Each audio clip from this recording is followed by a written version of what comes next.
Adewela, département d'Arlit, d'environ 400 tonneaux contenant de la carotte radioactive, matière hautement toxique et dont l'exposition met en danger la vie et la santé des Nigériens. Cette découverte, pour le moins surprenante, en dit long sur le mépris d'Orano envers le Niger et son peuple depuis le début de l'exploitation des mines d'uranium. En effet, selon l'étude géologique de terrain, les mesures de doses effectuées sur ces matières révèlent une toxicité dont le taux varie entre 7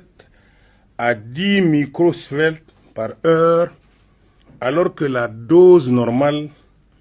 est de 0,5 microsieverts.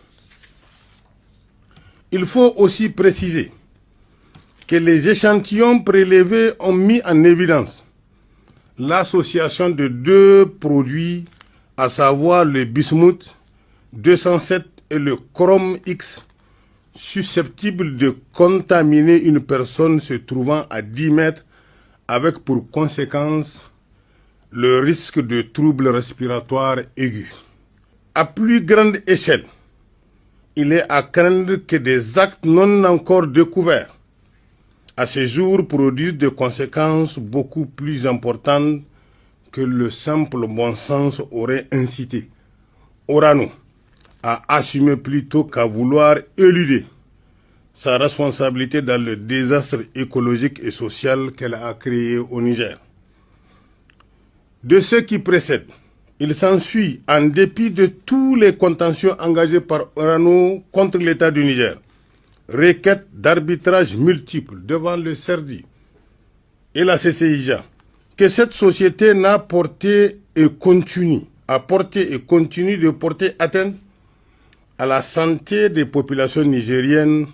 par la planification des crimes de masse caractérisés par l'emploi de substances radioactives, de mise en danger de la vie d'autrui